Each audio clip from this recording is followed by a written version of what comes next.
Devora after being meeting in Hungary, and this time within you did the group in Greece. And please tell me, if you can, your feelings about all this ecological turn of the planet, all this new consciousness that humanity is finding itself at this point of a time. Do you think we're going to win the bet for all that's happening to save the planet? Let's say that things are in balance at the moment. It's like a situation of a very precarious nature.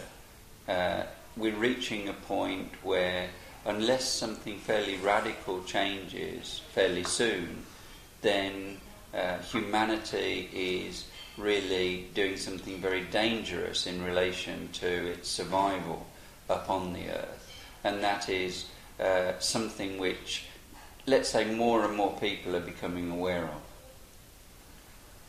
So this is a good thing. It's a good thing that people are becoming aware, but it's not a good thing that we've let it get to the point where it's critical before it is that humanity is waking up to the situation. Certainly, yes. What is the Aura-Soma point of view on this subject, and what, if you want, is the contribution of Aura-Soma into it?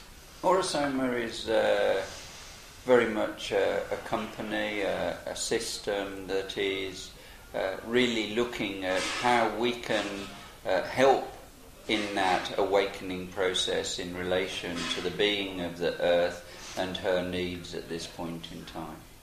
If it is that we deal with the farm that grows the herbs that goes into the products in a way that is really looking towards the most natural and most effective way to build the vitality in the plants for the benefit of the product, then when somebody uses those products, they're actually immersing themselves in that sense of what the consciousness is that is, kind of in that stream of working with nature rather than man's imposition on nature, which is more the traditional farming route where, you put so much chemicals on, and then it is that the soil will respond to provide the particular crops that you want, but in turn the soil is becoming more and more depleted, less and less able to do what it is that it could do. Mm-hmm. You see that you travel a lot, as we all know. Do you see that what we call environmental consciousness is active equally in the East and West? I think that generally the situation is now similar in most places in the world. You could say there's places where the tradition of the green movement in terms of Germany or New Zealand, where it's been more part of the culture for longer, it's almost like other places are having to catch up with that. But in the same way, is because things have been there for a long time, it doesn't mean that they're effective in relation to the message of what needs to change. And so it is that I see it more like a global awakening, even though there are some things where it is more in the awareness of the general public in certain areas than in others. Mm-hmm. We met 1 year before. Mm-hmm. Do you feel that is a new wave of people coming to Aura-Soma and be interested about all that is happening to this life system? Because I have this feeling.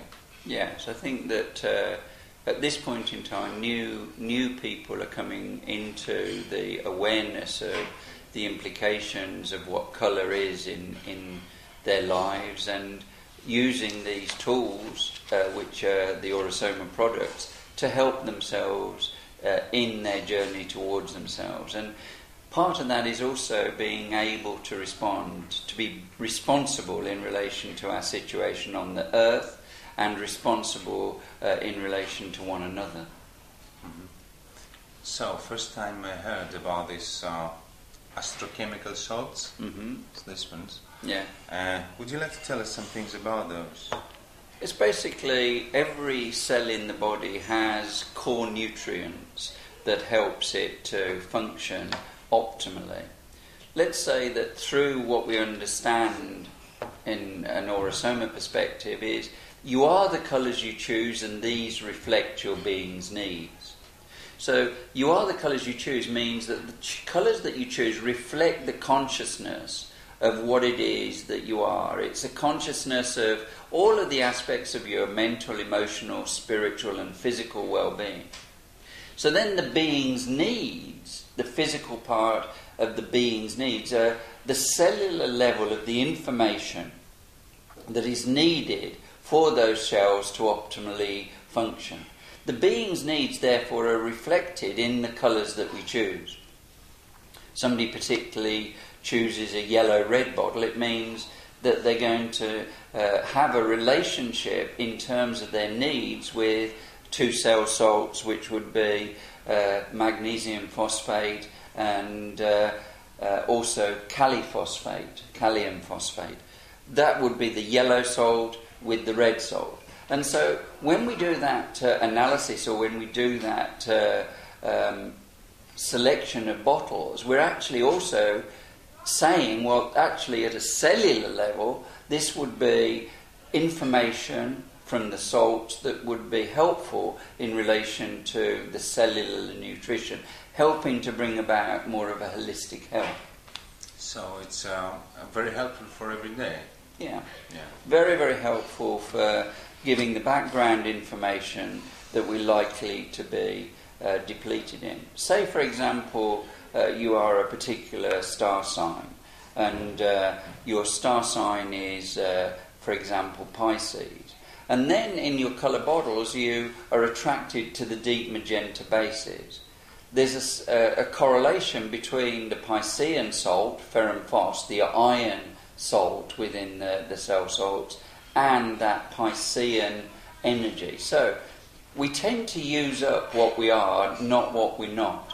So the idea is, in the same way as with the colours, we supplement with the colours that you choose to be able to give yourself back to yourself. The same thing with the salts.